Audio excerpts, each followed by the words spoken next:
Does anyone have any prayer requests? Let me go through these. Margie Pence, Judy Hager, a person that Maybell mentioned, because we couldn't get her name. Actually, I don't think she Well, did I'll that. tell you who it is. It's the people that came to see her in Donald. John Scott.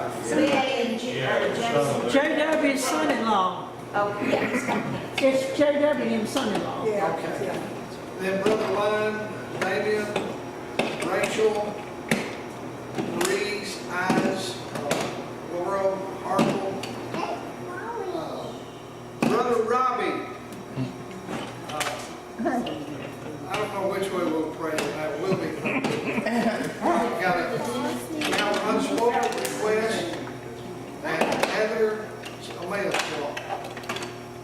We need to keep Josette in our prayers too, that they can't do her surgery on her knee to get the blood clot cleared up. I think she's scheduled in November to have the knee surgery. I think that she told me, but she has had blood clot in her knee. Okay, Joseph and David. David does need our prayers. Yeah. Yes. Who else? My mom and dad. I saw in the obituary where it would be Marty Classic, which Marty passed away, but it would be his grandchild, a 2-month-old, passed away. I heard something And, too. just- Classic is 2-month-old child, but I couldn't understand, you can't understand him, what he says to me on the WVMC News Director. You can't understand a thing he says or I But can. it was Donna Neal, for Sadie Donna, I went to see her, and she was married to Marty, and it's their son's child. What's the little fellow's last name?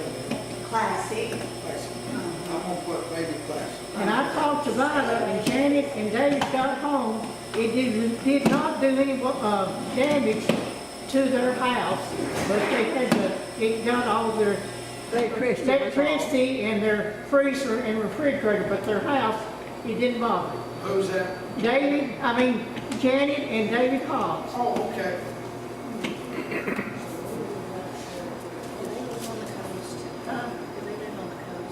They live in Jacksonville. I don't know how far they're from the coast. About an hour. Okay, anyone else? Remember Jessica on the Mass too. She's going to the Mass Walk with Heather this time. So. Jessica.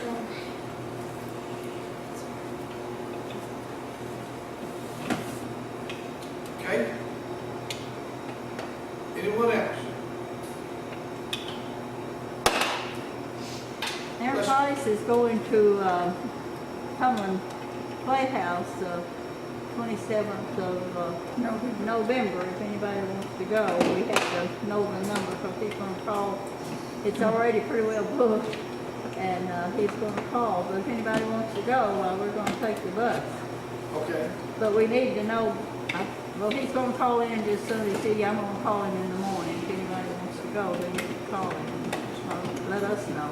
But you think the bus is about full already? No, it's not full. Okay. She's talking about, I think, the playhouse. Oh, the playhouse is about Yeah. full. Okay. All right. Anything else? Let's open the prayer, please. Our Father, we thank you so much for all the wonderful things that's going on here at Bates Hill. We ask you to continue to bless us and teach us and show us the things that you want us to learn. We ask you to be with us in all the activities that we have here and guide us and direct us. We ask you to be with all of the ones that's been mentioned. There are so many on our prayer list. Robbie said this morning, the back of our bulletin is already growing. There's so many that need you. And we ask you to be with them. We even the unspoken request, we ask you to be with them. We ask you to be with us tonight in our study. We ask you to help us, give us the understanding so that we can grow more closer to you. Forgive us. We pray, we ask you in Jesus' name. Amen. Tonight we're starting with James. This is a little bit different reading or writing than we have been accustomed to. The next few books, James, Peter, and John, were written to a universal group. James was written 45 to 50 AD, which they're giving this one the first written book after the death of Christ, or the first one in the New Testament. It is written by James, the brother of Jesus. He is referred to, if you remember, in Acts and in Galatians, where you remember they set the church up in Jerusalem, and they were setting the rules for the Christian church. And James was one of the ones that was making the hard decisions on what to do. If you remember, Paul come back and said, do we circumcise the Gentiles? Do we not circumcise the Gentiles? Do we? And James was one of the guys that was making the decisions prayerfully on what they were to do. So this is the gentleman that we're going to read about tonight, his writings. There's a lot of discussion on James. They say that he was saying works while Paul was saying faith, which saves you, which is not true. James is, as you will see, James is simply saying, if you have faith, you have to have works. It just goes together. Is there anything on, any questions on who or how this book came about? Well, okay, we will just get started then.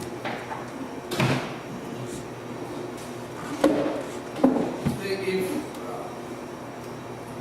someone would please read through the 10th verse of the first chapter of James. I will. Go ahead, Sam. James, a servant of God and of the Lord Jesus Christ, to the 12 tribes which are scattered abroad, greeting. My brethren, count it all joy when ye fall into diverse temptations, knowing this, that the trying of your faith worketh patience. But let patience have her perfect work, that ye may be perfect and entire, wanting nothing. If any of you lack wisdom, let him ask of God, that giveth to all men liberally, and upbraideth not, and it shall be given him. But let him ask in faith, nothing wavering. For he that wavereth is like a wave of the sea, driven with the wind and tossed. For let not that man think that he shall receive anything of the Lord. A double-minded man is unstable in all his ways. Let the brother of low degree rejoice in that he is exalted, but the rich in that he is made low, because as the flower of the grass he shall pass away. Okay, thank you. Bear in mind, Peter, James, and John is what we're going to be studying for the next few weeks. This is less than 20 years after the death of Christ, and all of these lived with Jesus. So they are speaking with authority. What you're hearing here came right straight from Jesus, and this is the teachings that Jesus taught them, and they're passing it on to us. Again, this being one of the first books that was written after the death of Christ. Any thoughts on what we read? I've got a question. Yes, sir? When he started that, he said to the 12 tribes scattered among the nations. Do you know at this time how the tribes were scattered? I mean, we know what the Levites were the priests, wasn't The Levites were the priests. they? But Does it say much about the other tribes, this kind? They don't, there is, Louis, I'm glad you brought it up, there is books written, they talk about the lost tribes of Israel. They're even saying that some of them never appeared again, which I don't believe that. When they started the persecution of the Christians, especially in Jerusalem, they scattered. The Jews went all over Asia, Europe, all over that place. And I don't know, being this close, I'm going to say that, you know, in Paul's journeys, he went all up in Europe and all over Galatia, all of those, where it is now Turkey, and he was finding synagogues in there. And that is part of the tribes, but to be specific, I can't on which tribe went where. I'm sorry, I can't do that. I can try to find it. I'm sure there's a reference to it somewhere. I don't have it.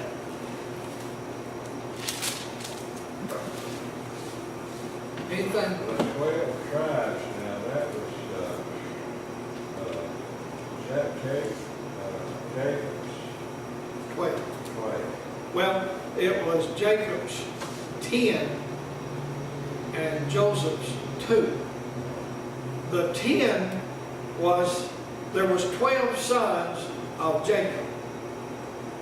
One of those was Levi, who God says, you will be Levites. So they didn't get any land or property because they were the people that run the temple. So there wasn't a tribe of Levi. And then Joseph, because he was in Egypt and he was one of the sons, but there was not a tribe named after Joseph. So you have 10 brothers and 12 tribes. The other 2 is Joseph's 2 sons. I think we read that in Hebrews a week or 2 ago, but Ephraim, can't think of the other one's name, but Joseph's 2 sons made up the other 2 tribes. So that's where your 12 tribes came together. They all went into the promised land, and I wish Maybell was here. This right here does not do it justice. So I'm not even going to get that one out. But when they went into the promised land, they settled, and there is, if you look in your reference Bibles, you will find where each tribe settled in the promised land.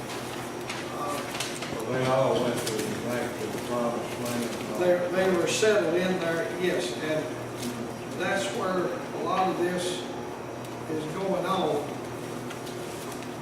is The Muslims originated, what we think, before 12 tribes.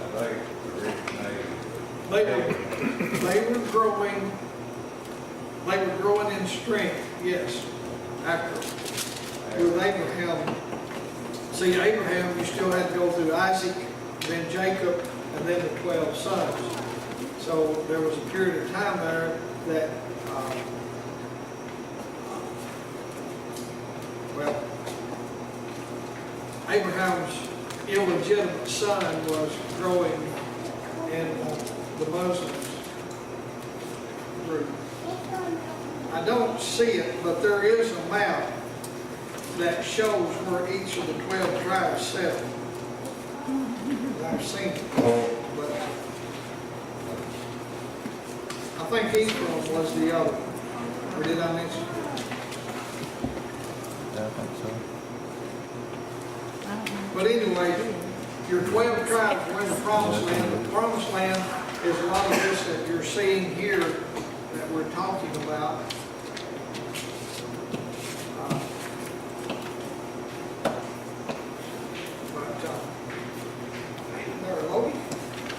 But that's as close as I can get tonight, but I will follow up on it. Okay,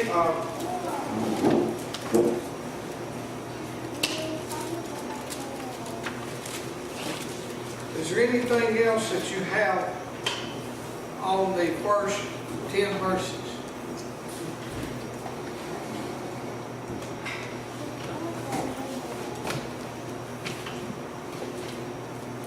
He does go through, he says somewhere in there that, number one, how can we get wisdom? Ask God. Ask God. Ask God for it. If you want to be wise, you ask God, and guess what? According to this, He will give it. And the other says, if you're tempted, if you have problems, don't lose your temper, don't get upset, it will pass. The 10th verse is talking about the rich. Back at that time, the rich was looked at as something superior, and he says, don't worry about them, they're just like a flower, they will pass away, and they will. They'll live a lifetime and then they'll go. Is there anything else on the first 10 verses?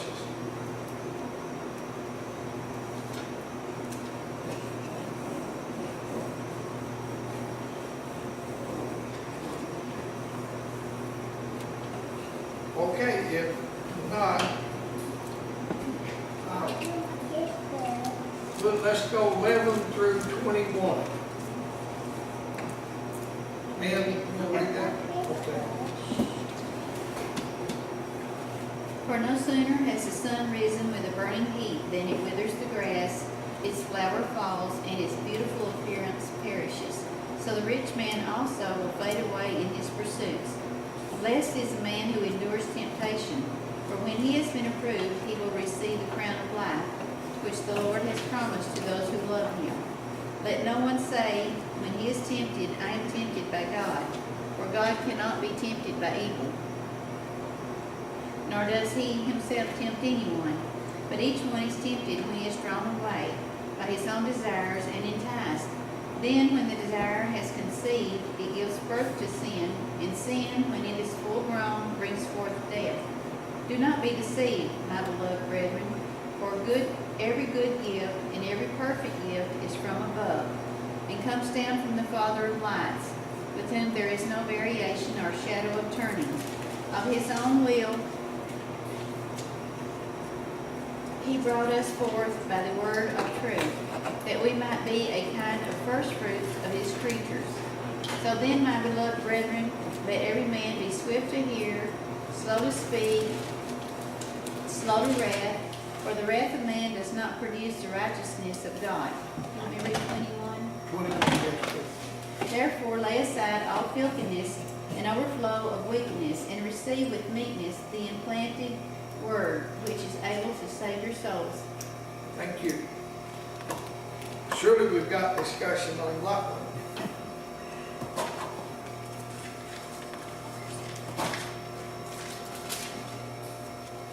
A lot of people need to read this. Can God tempt you? Yeah, no. The devil does. The devil does.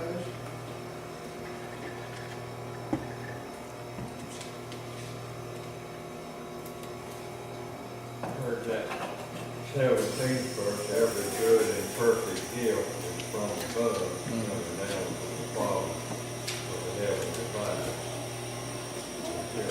I heard that quoted in various ways. Yeah. One of the things about James is you'll hear lots and lots and lots of sermons on James.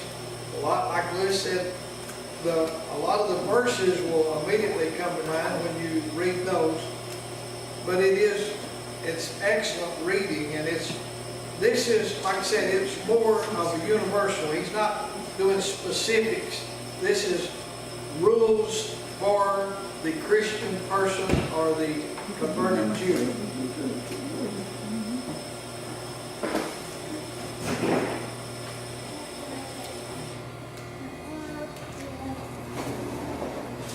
12th verse says, blessed is the man that endureth temptation. If we could do that, we'd be okay. What is that? Someone go into detail on that. What does that mean? Who's tempted and Doesn't react wrong. Yeah. God doesn't tempt anyone to do evil. If we want to look at it close, we'll see that we're tempted ourselves by evil, but God doesn't have anything to do with it. And where does that evil desire start? In her mind. In your mind. Human body. In your mind. You can't, Satan will tempt you, but if you, and then he says, do not be deceived, brethren. Well, somewhere he says, because the temptation breeds sin and sin breeds death. I think it's in this part of it. It's 15. 15th verse, yeah. When desire has conceived, it brings first to sin, and sin, when it is full grown, brings forth death. Is that speaking of the Christian person, or who is that speaking to?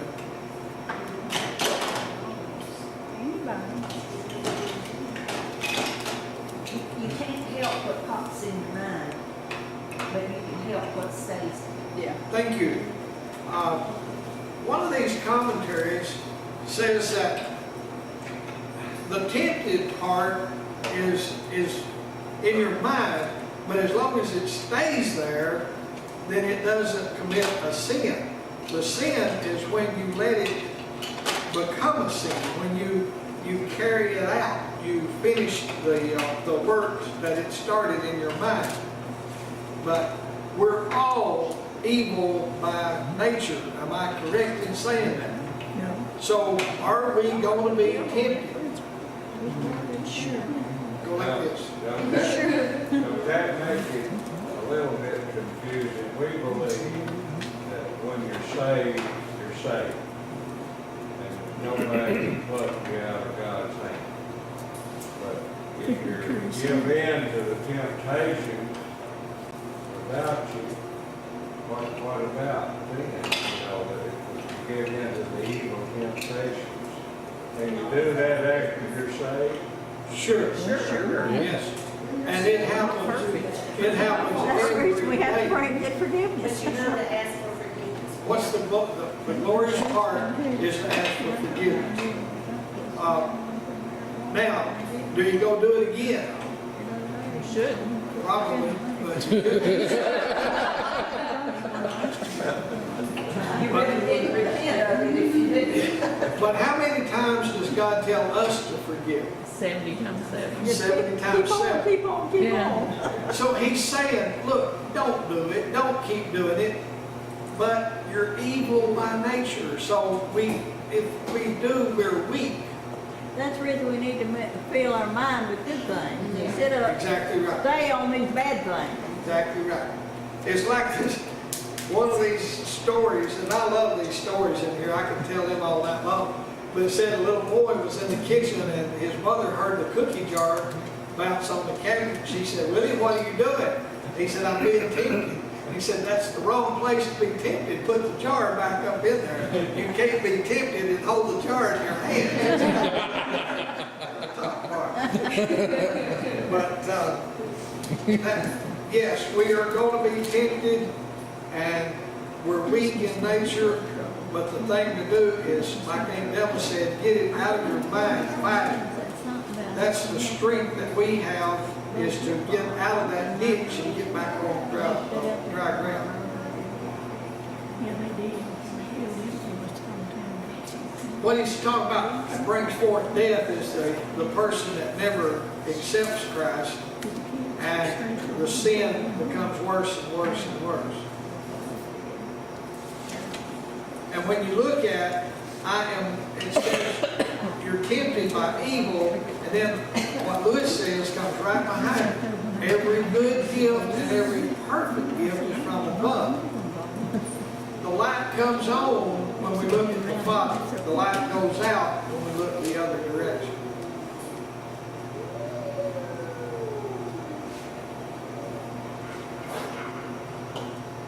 Slow to speak, slow to anger. I wish I could do a lot of that. You're a lot like Martha, aren't you? I'm a Martha There person, you go yes. again, Robbie. I told the kids I was Mary Longback. I think we should worry. Your mom's always smart, though. Don't worry, My kids were sitting back there. don't be like Martha. I'm tired of mommy stepping on my toes. It's all right, I can take it. Anything else on what we've read? Okay, someone want to finish the chapter, please? I will. Thank you. But prove yourselves doers of the word and not merely hearers who delude themselves. For if anyone is a hearer of the word and not a doer, he is like a man who looks at his natural face in the mirror. For once he has looked at himself and gone away, he has immediately forgotten what kind of person he was. But one who looks intently at the perfect law, the law of liberty, and abides by it, not having become a forgetful hearer but an effectual doer, this man will be blessed in what he does. If anyone thinks himself to be religious and yet does not bridle his tongue but deceives his own heart, this man's religion is worthless. Pure and undefiled religion in the sight of our God and Father is this, to visit orphans and widows in their distress, and to keep oneself unstained by the world. Thank you. Now we're getting into what James's letter is all about. Now we're starting to get into the real purpose. And what he's saying is, be doers of the word and not hearers only. What he's saying is, we can come up here every Sunday and listen to Robbie tell us all of the wonderful things that we need to be doing. But if we don't do them, it's not profiting us anything, and we're not profiting anybody else anything. We need to be doers of the law. What else we got in here? This is some very good stuff. I think that the 26th verse is one that everybody should take to heart. If you think you're religious, but you can't bridle your tongue, then you're not a very good Christian person. And a lot of random everywhere thinks, I'm a good person, I go to church, I go it, but they don't bridle their tongue. And you're exactly right. That one takes in a lot of us. I mean, when if you think you're religious, just get your mirror and check out this. That was another thing. This old gentleman, way back in the hills, there were some people came through and camped out, and they left, and he was digging through the trash, and he found a mirror, and he looked at himself, and he said, "It's a picture of my dad. I don't remember seeing my dad, but that's a picture of my dad." So he took the mirror home, he hid it under his mattress, his wife saw it, and she goes up there and sneaks it out, looks at it, and says, "So that's the old hag he's been running around with."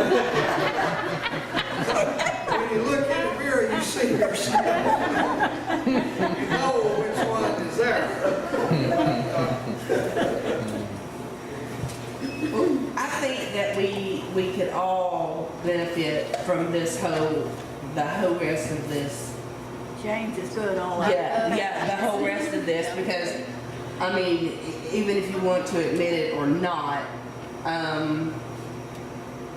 how many times have you seen somebody and judged them by the way that they look? How many times have you witnessed someone getting the better treatment because of the way that they look? It's unfair and it's unjust, and God doesn't care. God doesn't see what's on the outside. He doesn't care what's on the outside. He cares what's on the inside. And unfortunately, in the society and the world that we live in today, people are judged by what they look like. And I mean, it shakes me to my core You know, I can, it just bothers me to see it happen or whatever. And I can't say that I haven't judged somebody at first glance, you know. I mean, we all have. We all have, because you don't know anymore, you know. But we don't know. We don't know what that person's story is. We don't know what they're going through. We don't know if they have a home, you know. We don't know if they have a bed to sleep in or food on their table or what their life is or isn't. And I think that that's what needs to change. You know, that's what needs to change to make this world a better place, this church a better place, the next church down the road a better place. You know what I'm saying? I think that you reach out to those who no one else would reach out to. And whenever you do that, that's whenever you start to see the change in folks. You know, that's whenever you start to see a change in society and a change in this world.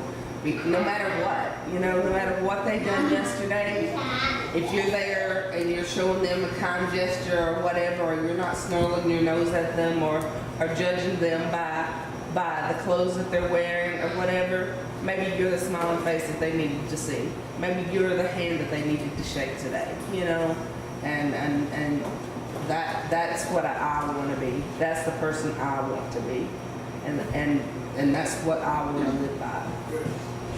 I'll give you a personal experience. I think I've told most of you before, but when Brian had a very, very serious accident some years ago, and they took him to Nashville, to Vanderbilt, in the ambulance, and Phyllis and I got ready and went down there, and he was very critical at that point, and we were in the waiting room, waiting. Of course, they'd come out every once in a while and tell us what was going on and stuff. But as we were sitting there, it was way on up in the night, probably 11, midnight, something like that. We were sitting there, and this couple come walking in. Now, they had the frill, they had the long hair, he had the beard, the engineer boots, you know, way up here. The lady had on jeans, tank top, ponytail, pretty rough looking characters. Now, what do you think was running through my mind? Probably been much like the looks on it. I was sliding over a little bit further and you know, I won't tell you all of the stuff that was going through my mind, but I'm thinking, And he said, we've got time. He said, let's just go ahead and practice for a while. She gets out a little Gideon Testament, and he started in Matthew, and when they called us back, he was in John or Acts, and he had it memorized, and he was quoting scripture from Matthew all the way up through Acts when we walked out the door. He had been in Vietnam. I don't know where he's a POW or not, but they all got together and said that, if we don't have the Bible, we need to memorize it so that we can quote it later on. Now, how big do you think I felt, Jesse? You don't know. Right. You don't know what they're like. God does, but we need to treat everyone equal. And I had a similar situation the other day.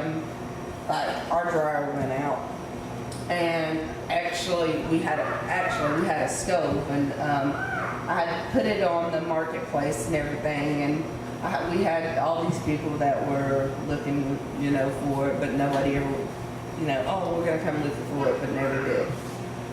So this guy, he was gonna come look for it, but something fell through and he couldn't come that day, and I was like, well, that's fine. So I have a bad habit of looking at the profile or whatever just to see. And I looked at this guy's profile, and he was all tatted up and all this stuff, and I was like, okay. And And then I texted him and I was like, hey, I'm gonna be around or whatever. And he said, well, that's okay. We got one donated to us. And I was like, okay. And he said, we're a biker community that ministers to like the less fortunate and all of this thing, all of this and that and the other. And I mean, I could have cried at that moment. And I was like, you know, I just want to say God bless you and God bless all that you do. I said, there's, you know, it's fantastic to know that there are still good people in the world. Yes. And he said, ma'am, he said, we try to do, he said, people have a preconceived notion about bikers and he said, and we just want to help where we can. And I was just like, amen, brother. You don't know until you're judged. And we'll move on quickly. It said, for the sun is no sooner risen with a burning heat than he is withered away in the grass. He's talking about the blessed is the man that endureth temptation, for when he is tried, he shall receive a crown of life, which the Lord hath promised to them that love him. Now, as healthy people as we are, this I don't think hits home. It's just like what Jessica was saying about the clothing and all. He gives a story about a gentleman that came to him. His wife had Parkinson's, and she had been in bed for 25 years suffering, but she was holding true to the gospel of Christ. And he said, those people have been tested. They have been tested, truly tested, because of the disease, the terrible things that's going on in their life, yet they hold Christianity. They're the ones that will receive this crown of life that he's talking about. So we need to think about people that's much less fortunate than us when we're doing things like that. What else do we have? I'm reminded of a story I heard at work about how you form an idea in your mind. This man got on a city bus with a couple of kids, and he was sitting on the bus, and the kid was running around up and down the aisle and aggravating people. And finally, one lady called and said, "Mister, can you keep your kids under control?" And he said, "I'm sorry." He said, "We just came from the hospital and their mother just passed away from a terrible accident." And I just had my mind on something. And that changed their opinion right quick. You just don't know about the other person. You don't know. I was with Charlie down there. He's about 6 months into told him he had a year, and he's about 6 months into it. And we were waiting on the doctor, and these three ladies were sitting over here, and one of them had a leg. You just don't know how bad my legs hurt. And man, he would do this on and on and on. These doctors don't know what they're doing, and I'm going to chew him. I'm going to tell him. And the other one was just going right along with it. They looked over at Charlie and they said, "What's wrong with you?" And he said, "I'm dying. I've got a malignant brain tumor, and I've got about 6 months to live." Where's your Coke machine? And they left. You don't know. I mean, you need to watch what you're saying and how you're saying it. And I'm the world's worst, running my mouth. We need to think about stuff like that. Thank you, Louis, for that. Now, it says that God will not test us, but what will He do? Blesses us. He blesses us, yes. I'm sorry, He won't tempt us, but He will test us through stuff. He will bless us in what we're doing. But He will check us to see if we're the strong Christian that He thinks we are. That we are.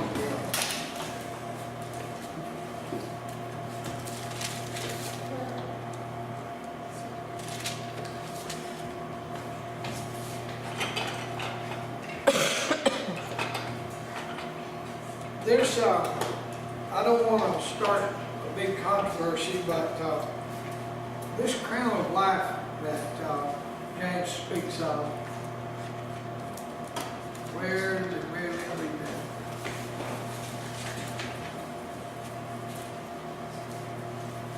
that? He speaks of It's in 12. 12, verse 12.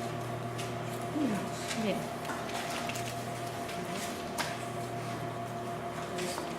Yes, yes. For he will receive the crown. Blessed is the man who endures temptation. For when he has been approved, he will receive the crown of life, which the Lord has promised to those who love him. The conclusion that the crown of life means that you are going to have a degree of life in heaven which someone else will not have. There are a lot of folk who have gone through this world without doing anything for God. I thank God there was one thief on the cross who turned to Christ. But I cannot imagine that he will get very much of a reward, especially when I compare him to the man like Paul, the apostle. Imagine what it's going to be like someday when Paul receives his crown of life. And what he's saying is, we must all stand before the judgment seat of Christ and receive our reward. So he's talking in that light about this crown of life here. Anything else on what was read in the first chapter?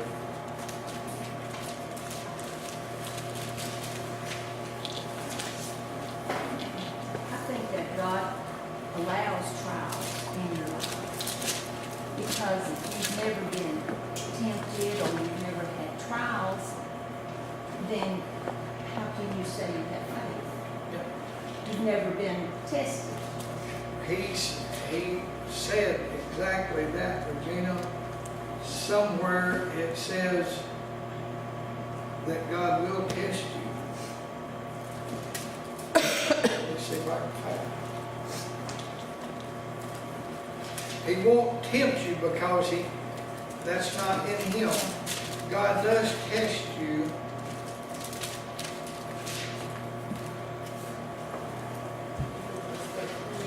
What? Yeah. You cannot be tempted. God cannot be tempted by evil, nor does he himself tempt anyone. But each one is tempted when he is drawn away from his own desires. No, that's not it. I'm more. But My Bible says on the reference and all that enticement to sin does not come from God. God will never deliberately lead a person to commit sin because he would not only go against his nature, but he would be opposed to his purpose of molding his creations into his holy image.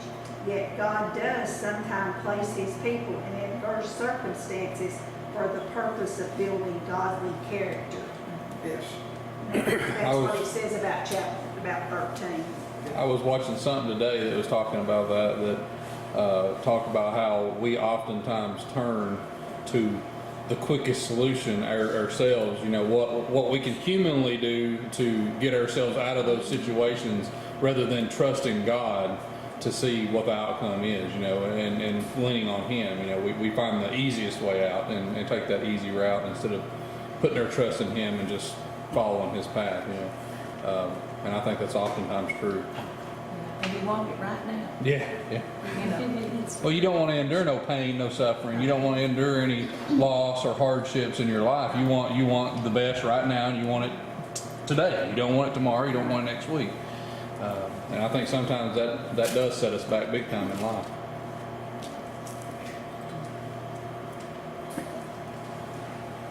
Well, sometimes he's testing us. Mm-hmm. Yes, how would God test some of us? he tested me when I broke my back. Yes, he did. He sure did. tested me too.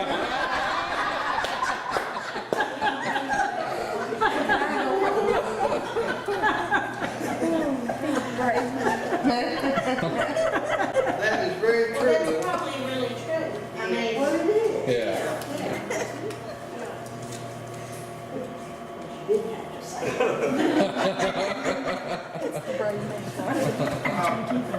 There's one thing, and I bring this up a lot because it sticks with me so much. Let's go back to Brian's rides in Nashville in the ambulance. We were going down through there, of course, everybody was praying for him, and he's all hoping for the best. He was in bad shape, and Christy said, "Oh, they've cut the lights out. He's dead. I just know he's dead." And I thought, here we are praying that he'll be all right, and you think they've cut the lights out, so he's dead. You got to have faith. That is testing. He's testing you right then. You know, is your prayers meaningful? Or do you mean what you're saying? Or do you not have faith in what you're saying? So that's a test. He is testing you on how you're reacting to situations. Walter, it's in there somewhere about temper steel by heating it in the fire or something and make it stronger. I don't know And where- second, Oh, we talked about this in youth group today. So like a silversmith, they have to keep heating the blade over and over again because every time more things that aren't pure silver come to the top. And so then there's a verse about it saying like God is putting us through the fire over and over again to get the impurities out. So Very good. Yeah, we did the same time. that's the testing. That's the testing that we go through. It's stuff just like that right there.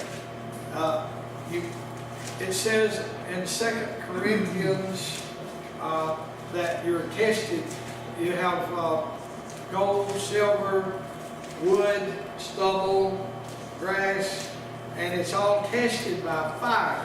And if your faith is good, then it will become more pure. If it's not, it will be burned.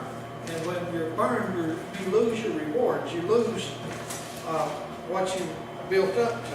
Well, some people let a tragedy in their life turn them away from God, and others, they become stronger toward God. I think in my case though, it took a long time. It took a long time, years, because I felt as if, like every time I turned around, I was facing another obstacle and being tested even more, and it was never ending, and to the point that and I know I've told you all this, but when I woke up in the morning, I was angry. I was angry with God because I woke up, and this went on forever. It wasn't until probably 4 years later at least 4 years later, that I even began to, I guess, rely on God. So, I felt like I'd always had strong faith in God, but then that made me wonder, did I really, That probably did I really? tested there, right? Yeah, and if that was a test in God, I failed miserably. Well, yeah, but what is that going to do later on in life? Yeah. It's gonna- It's taught me a lot. Yes, it will strengthen you. I sit up here and say that, and then, the same thing happens to all of us. And right at that particular time, you think, hey, let's strengthen this, Yeah. But later on, you look back on it, you say, it was a time of test, and I made it through it, one way or the other. Testing will either drive you to the Lord, or it will drive you away from Him. So many Christians become bitter. My friend, it is not going to be a pleasant experience to come someday into the presence of Christ if you have let the very thing your Heavenly Father was using to develop your character and to bring you into a loving relationship with the Lord Jesus Christ make you bitter. We will have testing, and there is going to be a crown of life for those who persevere under trial. When this commentary, and he's brought this up time and time and time again. What's going on in the Carolinas right now is terrible. I mean, it is terrible. And he says that, they say that's an act of God. And hurricanes and tornadoes and stuff destroys a lot of stuff. But he said, you knew when you built your house where the high water mark was. We used to survey, or I did, out at Forest Park Estates. I had the pleasure of going through cutting the bushes and holding the big old measuring stick and knocking copperheads off of it and everything else. But when you get down, that river runs all the way around Forest Park Estates. And we went down to the water department, and you go, I think the highest it was ever recorded was like 11 foot above the stage it was that day. So we had to go back and go up the hill at 11 feet before we could start the lots. And a lot of them, if it was gently rising, was 400, 500, 600 feet from the river. And the landowner, developers, was just having a fit. And they said, build right here, you make lots right here. And the gentleman that I was working with said, the high water mark, one of these days, if you build here, you're going to have water in your house. Be aware of the high water mark. And he's saying those people out there, now that was an exception because they got like 4 foot of rain on top of the hurricane. But he said if it was normal activity, where the flood states don't build down there, like in Mississippi when that hurricane come through down there, all of those people had built in a marshy area and it just wiped their houses out. But he said you can blame God if you want to. All right, what else on the first chapter of James? Next week, we're getting into what James is writing the book about. Oh, I did want to give you another quick We're gonna example. be here next Sunday night. What? It's the 5th Sunday parish thing at Dearborn. That's right. Okay. We will be there. So we won't be here next Sunday night. All right. Or like- Wednesday. A meal and singing. Yeah, Yeah. they're gonna have a meal and then they're just gonna sing. Like I said, I would really like to get before we shut down for the winter to Revelation. If we don't, we will finish wherever we stop. But that's kind of. Maybe the weather won't be bad. Well, that's a good point right there too. One thing quickly, we've got 5 more minutes. This gentleman gave an example. He said when he was small, he was playing baseball in school lots on Saturday. And he played and he had chores that he was supposed to do. And they were just enjoying the ball so well that he continued to play ball.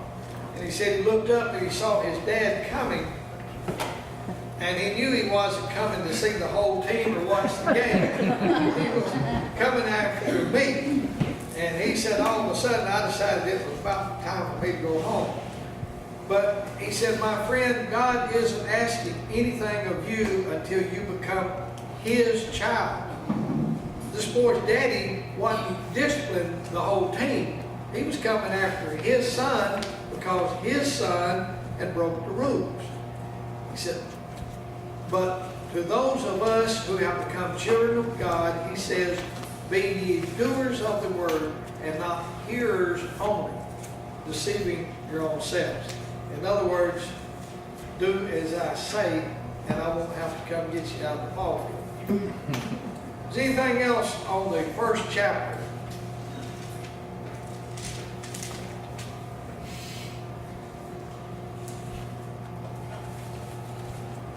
Okay, the next time we meet, if somebody has a calendar, is the next Sunday after that, good, ain't you, God? October the 7th. October the 2nd? Seven. Seven. Okay. And next Sunday's last, day in September. It's the 30th. I don't think the next chapters will go hardly as fast. There's a lot of stuff that we will probably be wanting to talk about as we go through James. Is there anything else? Robbie, would you dismiss us, please? Father in heaven, it is good once again, Lord, to be in your house tonight. God, we thank you for this time together. We thank you for this time to share together in your word. Lord, we just ask tonight that you help us to remember, Lord, you called us to go and make disciples. God, you didn't call us to judge others. You called us to go and share your word with others. And we just ask, Father, that you help us to remember that as we go throughout our lives, Lord. Be with us as we leave here tonight, Lord. Be with those names that were mentioned tonight, Lord, that need your healing touch, Lord, that need your peace and your comfort. Just touch them, oh God, and give them that peace, Lord, if it be your will. Lord, be with us, give us safe travel as we go home, and help us to come back together and enjoy this time together again soon. It's in your holy name we pray. Amen. Amen. Thank you all